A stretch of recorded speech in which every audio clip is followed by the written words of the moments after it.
13-14 past. I'm Common. He's Devin in for Tenby. He's doing a bang-up job today, too. It's Farm Kid. Yeah. Just outside of Mankato. Oats and beans and barley. I know the area pretty well. The difference between us is he's a green guy and I'm a red. They're John Deere. I'm International Harvester. And, Ford doesn't make a bad tractor. Ford makes a tractor as well. My old man used to have a Ford tractor. He just my dad had kind of like a hobby farm in Forest Lake, and he just liked moving dirt around. He just liked getting in his Ford tractor and had the plow in the front, and he would just move dirt just for the sake of moving dirt. When you were with kids, those were the toys that we had. You go outside with one of those graders, and you just move dirt. That's and then dig up worms, and then you'd move anthills, and that was our day. Sounds like a fun time. It was a lot more fun than playing with all these devices all the time. That's the voice of Rosen and the voice of Deuce. There's Deuce. Born. Yes. You were going to say? I was just going to say that I was in a generation where I feel like I got a good combination of both, like playing outside, because we would have the BFL, the Backyard Football League. Well, that's good. And that got pretty intense. I would have to cut through my neighbors' backyards, and most of them didn't care. And I would get to the backyard just behind our house, and we'd play there. And then after we had our outside time expired and it got dark and it was time to go inside, then I could play video games deep into the night. Yeah, my son was kind of the same way. Yeah. You never got an aggressive game of wiffle ball, did you? Did you ever play any wiffle ball? Ooh, we had this thing, and it wasn't just like a standard wiffle ball with the regular holes in it. We had like something called a junk ball, where it was there weren't any like big holes in it, and if you threw it right, you could put a nasty curve on it. And I wasn't much of a pitcher, but the home run line was just the neighbor's tree line. So anytime you hit the ball, you were all excited because you hit the home run, but then everyone's looking at you because it's like, well, dude, now we got to get the ball. What are you doing? There's a big dog over there waiting for you. So all sorts of disaster. It's good stuff. Is Tenna on the line, or is he just sending in picks? He sent me his picks. He's sending the picks. He sent his picks. Okay. So let's go ahead. Hold on. Spread swing.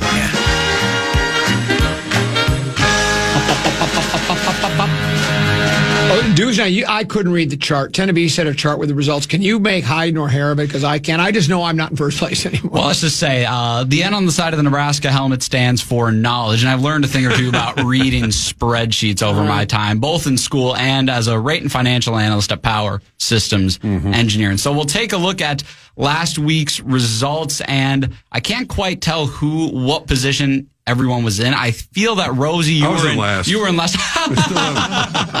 And then I haven't moved the needle. And then in third place it was me. I think Tenna was in second, and Pops, you were in first. Thank you very much. But there's been a lot of movement in the standings. We'll start with the legendary one. Rosie, you took the Kansas City Chiefs -3, and they beat Indianapolis. They were down early, but they came back and won with a game-winning field goal from Butker.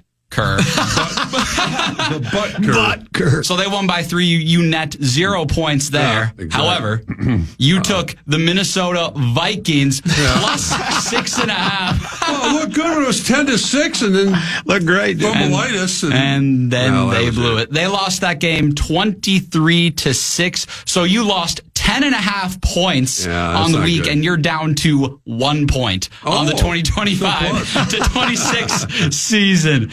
Pops, you took the Detroit Lions -10. It looked really ugly for you early on, but they rallied late and pulled off the victory thanks to a Jahmyr Gibbs touchdown run. You only lost 3 points on that game. However, your later selection, I believe the Eagles and the Cowboys, they played in a 3 o'clock slot. Right. America's game of the week. And America's team got the win. They pulled off a 24-21 victory. It looked like at 21-0. Looked like pick of the week. Well, it looked like that was going to basically clinch spread swing for me from here. And then all of a sudden, run away with it. The Philly offense just collapsed, which seems criminal with all their weapons, but they did just that. Philly was favored by 3. They lost by 3, so you lose 6 points. You lose 9 on the week. You're down to 37 points. Tenna had himself the best week out of any of us. He had a nice little week. He took Atlanta plus 1.5, I believe, against New Orleans. They won 24-10, so he gains 15.5 points off of that game. He also took San Fran -7 points there against who did San Fran play? I think it was Carolina, and he got a nice little hit there. They won by 11, so he gets 4 points there. He gets 19.5 on the week. He's at 61 points on the season. And I had an all right week. I took Green Bay. I had the other side of both of Rosie's games, so I took the Packers. I backed the Pack, which is criminal, but it worked out. I gained 10.5 points because they were favored by 6.5, and they won by 17. I also had the other side of that KC-Indy game. Indianapolis was a 3-point underdog. They lost by 3, so I get nothing. So the standings going into this week tend to be in first place, and by 1/2 of a point in second place, me. Wow, this is I'm epic. in second place by 1/2 a point. I don't think I've ever been out of the cellar. Whoa. The numbers. I'm not in first anymore? No, you are in third place with 37 points. Third place. So he's got 37, my old man does, and then Rosie, you are in dead last with 1 point. 1 point. I'm in the.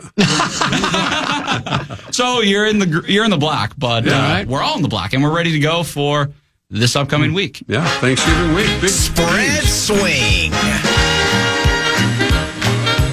I get to go first. Yeah, you do. Good for me. Well, they're coming off a bye, and they're playing, I think, arguably one of the lousiest teams in the NFL, and they're going absolutely nowhere. They're playing at home. L.A. Chargers, kind of season on the line. Were they 9-point favorites? I think it's 9. Yeah, that's not bad. I thought it'd be higher than that. Vegas is disaster. So I think they bounce back. I think they're coming off the bye, and they should. I mean, I'm looking for a big swing, and like a 20-point plus win. So I'm going to go with the team that I think is going to have the biggest advantage in terms of winning by the most points, and I think that's the Chargers at home against the Vegas Knights. The Vegas Knights. Good night, Vegas Knights. Good night. Yeah. All right, -9 for Rosie. Spread swing. That is me a slight delay here because I got to go from the We Got 'Em page to The Motor City Kitties page. to common page, and it seems like it's either feast or famine with the Kitties. It's either the Friday football feast or the Sunday football famine. The Lions either they do me right or they don't. Favored at the litter box in Pontiac by 2.5 over Green Bay, which probably seems fair. I mean, both teams have won games that you expected them to, maybe even a game they should. Well, Detroit hasn't won a game they weren't supposed to. But they've lost to some teams that they probably should have beaten, including the Vikings. I love me some purple, but I think the Lions should have won the game. Pittsburgh or Green Bay's lost some games that they should not have. They lost, and those are the Browns. Yeah, Packers lost to the Browns, and I mean the Kitties. We just stole one against New York. We stole one against New York. So I do think. I mean, I don't see any reason why this will be a blowout either way. I'm not really confident that the Kitties will win, but they're at home. It's two teams that don't like each other very much, Northern Division collision, and it's kind of the bit I got to stick with it. So I will take the Motor City Kitties at the litter box in Pontiac, giving the 2. That's a noon kickoff. You said not. That's new. It used to be 11:30 all the time, but it is now a noon. It's now a noon kickoff. That's weird. So I will be taking the Lions and giving the 2.5 points. Right. Spread swing.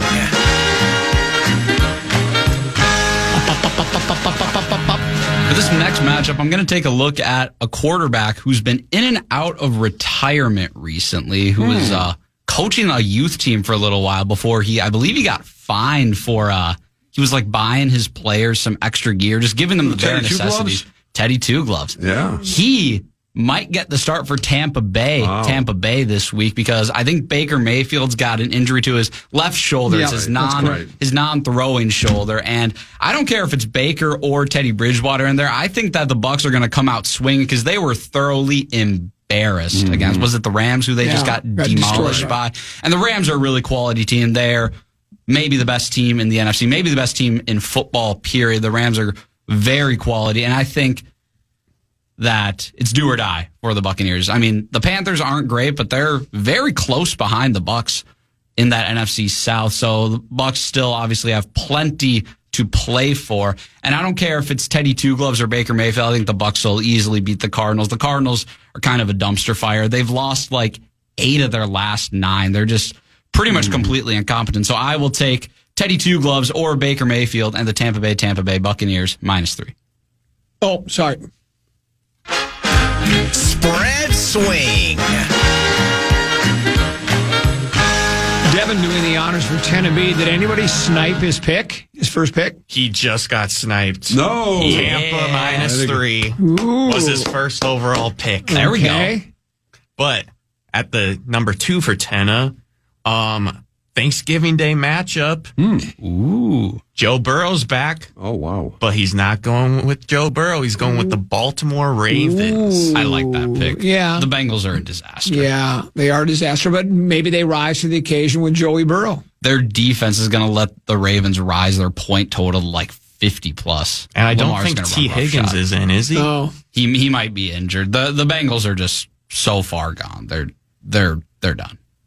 all I right. don't think Burrow's going to rally him. No. So Tennessee takes the Ravens and gives the point. Spread swing. Gosh, is it? No, My turn. almost my turn. Well, I'm going to go with another kind of, an okay team, but they won 2 in a row, and I'm looking at the opponent again. I'm trying to make up points here. So the Dolphins are at home against the Saints. The Saints are not going anywhere. Miami's won 2 in a row. They're kind of trying to, I don't know if they're trying to save their coach's job or they really care if he goes. Maybe. It's hard to say, but Tua is looking better. They have some offensive weapons.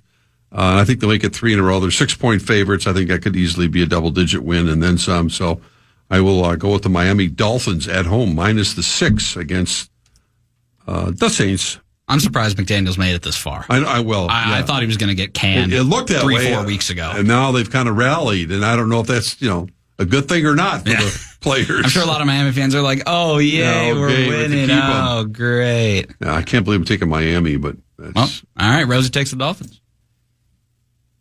all right. Spread swing.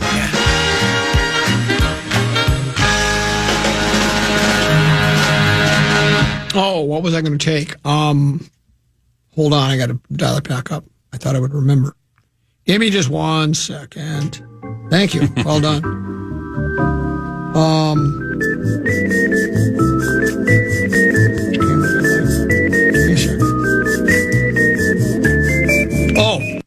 New England 7-point favorite over the Giants, only 7. I like the way New England's playing. I know the Giants have been playing a little better, and it's their cute club, and Jameis Winston's been doing a good job, but I think New England at home will take care of business. I think that's a double-digit victory for them. I will take the New England Patriots. Yeah. It's a good pick. Thanks. I thought you'd think so. The Giants. Spread swing.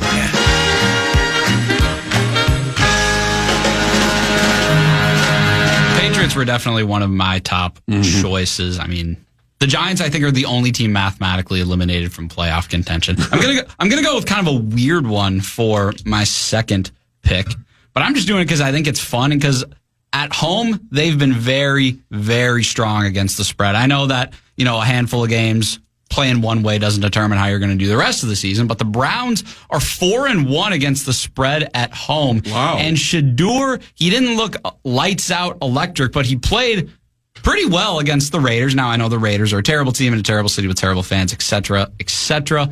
But I think the Browns are going to be a little bit fired up, and I think Shador Sanders is going to come out and lead the team to a quality performance. And more importantly, the Niners looked a little shaky against Carolina. Did Purdy throw 3 picks, Yeah, he maybe did. 4? He threw a lot of Early. interceptions. Yeah. And I think that getting 5 points, I think it's going to be a battle either way. I feel like this one should be pretty close. And, San Francisco, they hop on the plane, head to Ohio, body clock, circadian rhythm, this, that, and Cold that. weather. Yeah. Exactly. I'll take the Cleveland Browns plus 5 in week right. 13. Give me the Browns.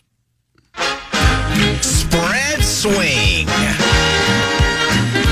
Did Tennessee get sniped again? No. But he is scraping at the bottom of the barrel right here. Oh, boy. When you lose 10 out of your first 11 games, That's not good. No. No, it ain't. But Tena's hopping on the bandwagon. He's taking the Tennessee Titans against Jacksonville at plus 6.5. That's an interesting pick. Well, you know what? I hope he enjoyed his stay in first place for the 1 week, because I think he's about ready to sink toward the bottom. He'll approach the Medusa line very quickly. I hope he's got his scuba gear ready. And there you go. There's spread swing. Deuce, now what you got? I might go on a little jog. You're going to go for a run. How far will you go today? 8 to 10-ish. How about miles. 6, 7? 6, 7. Why don't you do go 6, 7 7 miles? Yeah. Something like that sounds great. Work up your appetite for tomorrow. Yeah, there you go. Boost the appetite. And I'll probably run again before the great feast tomorrow. Very good. I'll run before Thanksgiving, and then I'm going to go back. I'll be riding away on Thanksgiving. I'm going to go back to the Washington County License Bureau and get my passport taken care of. I got my driver's license taken care of today, and I forgot to bring my passport. I wanted to do that as well. I may be leaving the country. Destination. Going up the country, got to get away. I doubt you'll be Another great name for a band, Canned Heat. Canned Heat is a really excellent. good name. So let's do this. All right, that's it. Deuce, I'll see you when you get home. Rosie's in for another. We'll probably do 2 segments. But let's straddle the 45. So we'll break now, which would have been my 2:15 break. Then we'll break at 2:45 and then take it to the top. More with Mark Rosen after this here on The Fan.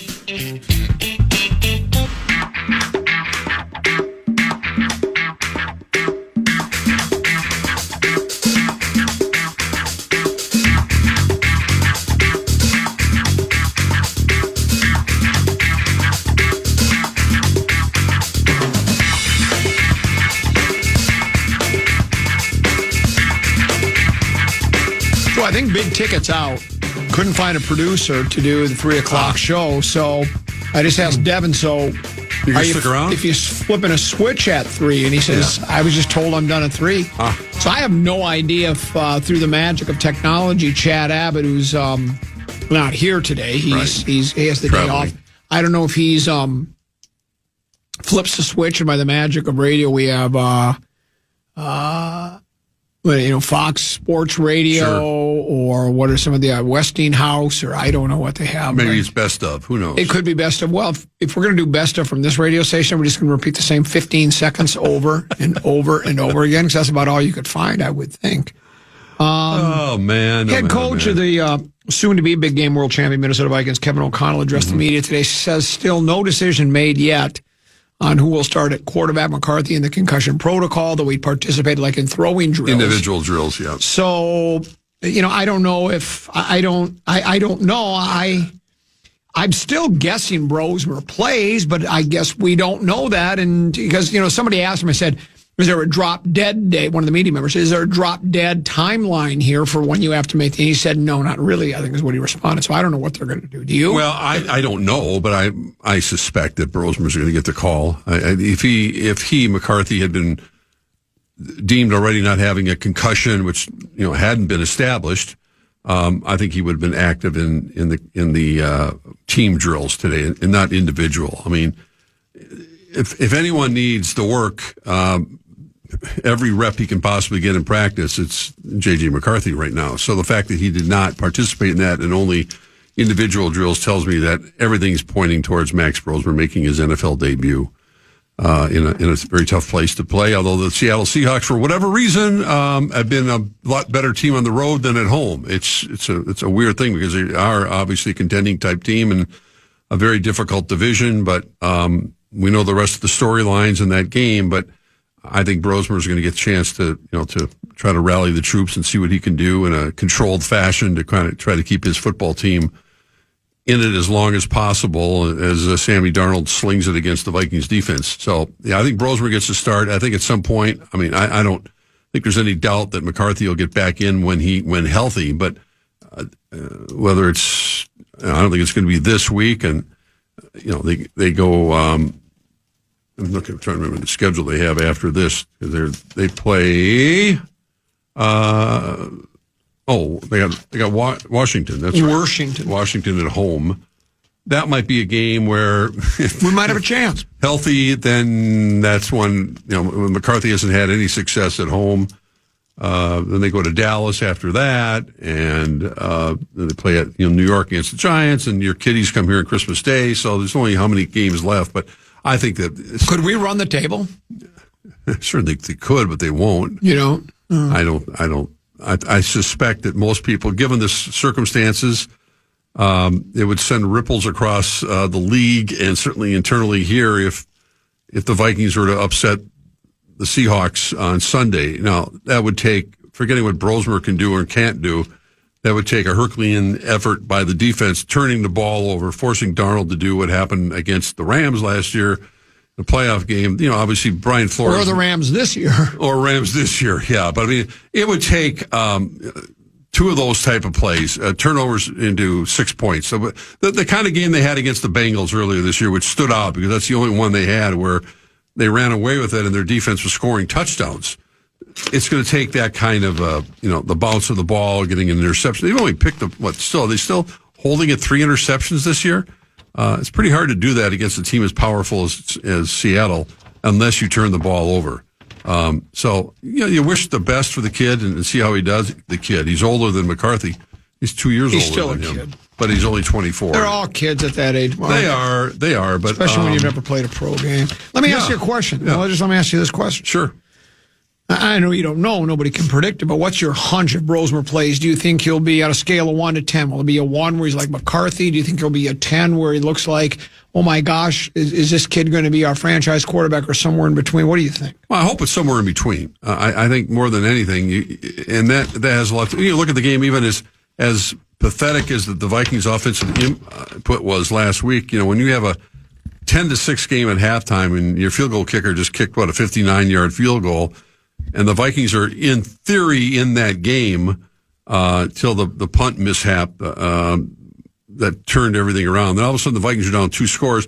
And that, if you're playing a really good offensive team, that shouldn't be enough to knock you out of the game under any circumstances. But for the Vikings, it was. I mean, it literally was the end of the game. I mean, the Vikings could not barely get a first down. Micah Parsons got unleashed, and that was the end of it. I think the hope is that, the game plan will be, I'm saying somewhat similar to last week, where they want to run the ball against Seattle, take some time off the clock, have some controlled passes. I mean, Brosmer's ability to kind of, get the ball out, I think, a little quicker, get JJ involved, the Jefferson involved right away, kind of just move the chains, do the things wrong. I'm not thinking he's going to come out there bombs away like Seattle's probably going to do.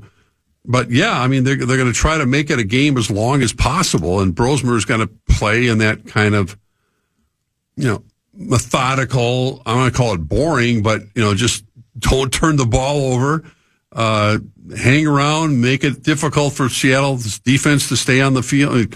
Keep them on the field as long as possible. And obviously, you don't want to settle for 3. And the Vikings have a great kicker. We know that, but just it would really be nice to see them.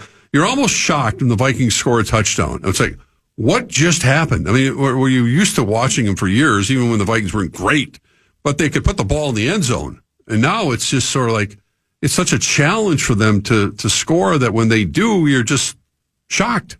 It's like, what? Did they just score a touchdown? So, I mean, I think it should be somewhere in between. I hope they don't feed them to the wolves and they get behind by a couple scores, and then, Brosmer's got to start doing things that he's not, probably ready for, and that's, slinging it around the yard. But easier said than done against this very powerful offense that Seattle has.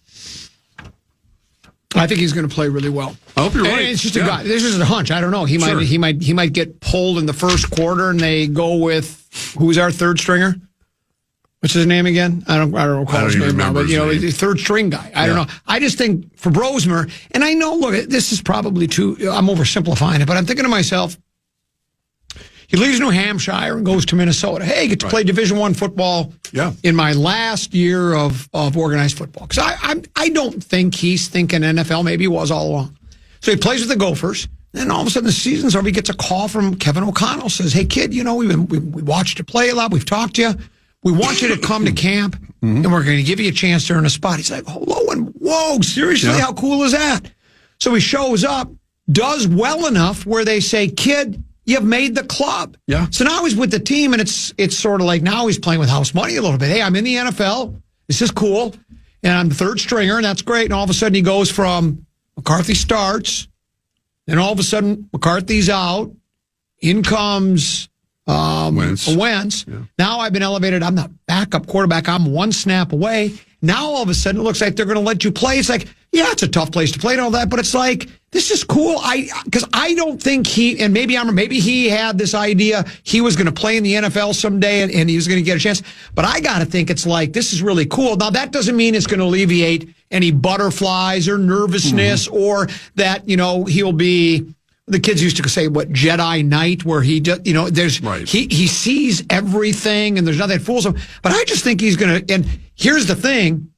Apparently he can throw the ball a little bit and he gets rid of the ball quickly. O'Connell's made a point. Yep. So with all that going for you, maybe he just goes in there. I would hope that the head coach just says, just go have fun. Just go wing it. Throw the ball around.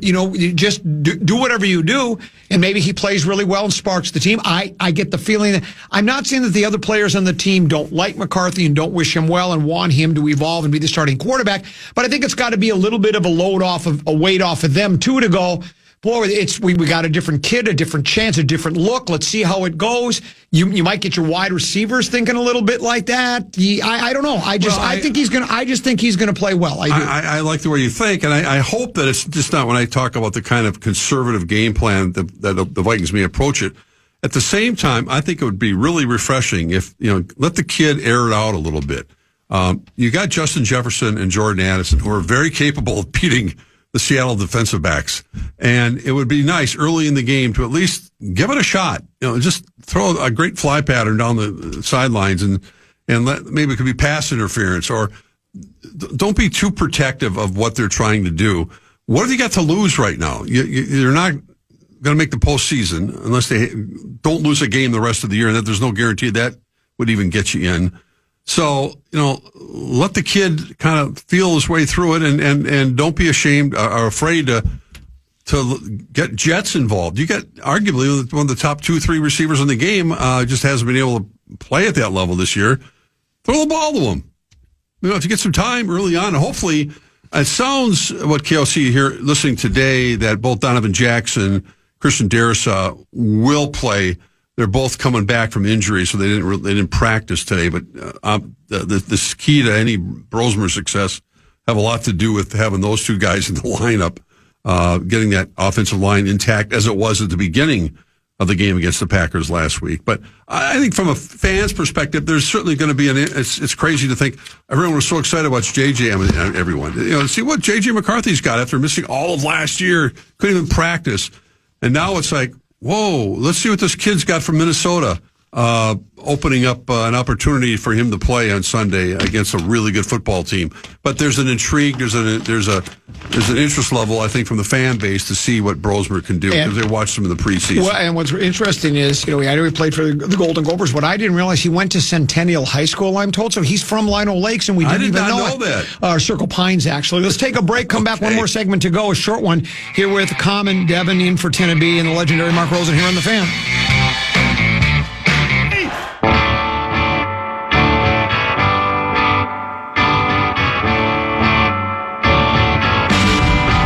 Segment of the Grom. Only a couple of minutes here. I'm Common. Devin, thank you so much for filling in for Tennessee. Have a great Thanksgiving down near Mankato out on the farm. You too. Legendary Mark Rosen is here as well. Wild tonight face the Blackhawks. Yep. Blackhawks near the bottom of the whatever division they're in, Central, Mid-Central, Midwest, whatever it is. And they've been the hottest team in November. Yeah. I think 9-1-1 or 10-1-1. So brick wall up there in goal. We call them the Wallstead. Yeah, I have no reason to believe we won't win, so go Wild. Doesn't seem to matter who's in goal. No. They flip-flop. John Hines was talking about that, whether it's Wallstead or the Gus Bus. And the team and some of the young players, and they're still missing a couple of guys that are key down the road, but it's very encouraging when you start shutting people out the way they are and playing at this high level, and you got Boldy and Kaprizov leading the charge offensively. So they got tonight's game, and then what will be a highly anticipated game on Black Friday afternoon at Grand Casino Arena, hosting the almost unbeatable Colorado Avalanche here. So that'll be, I think, a 2:00 game. So that'll be a very festive occasion over there by Rice Park, and everyone will be post-Thanksgiving turkey going to We want to watch the Wild host Colorado. Tonight, your Wolves club is on the road. They take on Oklahoma City, poised, polished, professional. They play with a purpose, defending champs, 17-1. They take care of business. Meanwhile, the Wolves' winning record, all of their wins have come against teams with losing records. Correct. All their losses, save the last game, but all their other losses have come at the hands of teams with winning records. Oh, we were talking off air about this. I would just like, obviously like to see a win, but just a real professional performance start to finish. No dogging it. No, the other team had more effort. No blowing games, lazy passes, turning the ball over late in the game, missing free throws. Play a solid game. Push the Thunder to the limit. And they should be able to win the game. I mean, it's not against the law to beat the Oklahoma City. Exactly, the Oklahoma City Thunder. Well, and this goes back, obviously, they faced them in the Western Conference Championship last year, but the teams have, taken off on a different level, and OKC has not slowed down. They're just accelerating in the way they approach the game with their 10-man rotation. The Wolves, I saw Mike Conley in particular called not a players-only meeting, a players-only dinner last night. Manny's? No, they're in OKC. Oh, okay. Yeah, they were on the road. So, and I heard Chris Finch, I didn't hear the particular soundbite, but he apparently took the blame for the last two losses, that he just didn't coach as well as he needed to, and I wouldn't disagree with that. I thought he made some calculated mistakes. I still feel, and I said it the other day, I don't think Tim Conley's going to sit on his hands. I don't know what trigger they're going to pull, but they need a point guard. And in order to compete at the highest level, not just against OKC, but against Houston and Denver in particular, those three teams, I just think the Wolves are too stagnant. They're too disorganized offensively, especially at the end of games against these better teams to maintain this throughout the season. So who they're going to trade for, how they're going to make this work salary wise, I don't know, but I don't see the patience level maintaining itself too well. But let's see if they have some fun tonight and maybe steal a game against OKC. Do you think they ate at Milo at the Ellison, Revolution's Lower Bricktown, Mary Eddie's Italian Grill, or the Old Spaghetti Factory? I don't think it was the Old Spaghetti Factory. I don't think so either. Probably a higher level than that. Have yourself a Jolly Ollie Thanksgiving, and we'll see you next Tuesday, right? Yes, we will be discussing all that happened over the long weekend. Devin, thanks for having me. Thanks, Devin. Yeah, thanks for having me. Yeah, you bet. It's been our pleasure. Enjoy the rest of today, and then, of course, your Thanksgiving Day weekend. We're back Monday at 12 noon. I'm not sure what's next. Either Best of Westinghouse Radio. That's next. Common Man here on what we've actually call FM 100.3 to FAN. Good night, folks. And good night, Mrs. Calabash. Wherever you are. Listen back to any of Common Man's programs by podcasting on the iHeartRadio app or KFAN.com.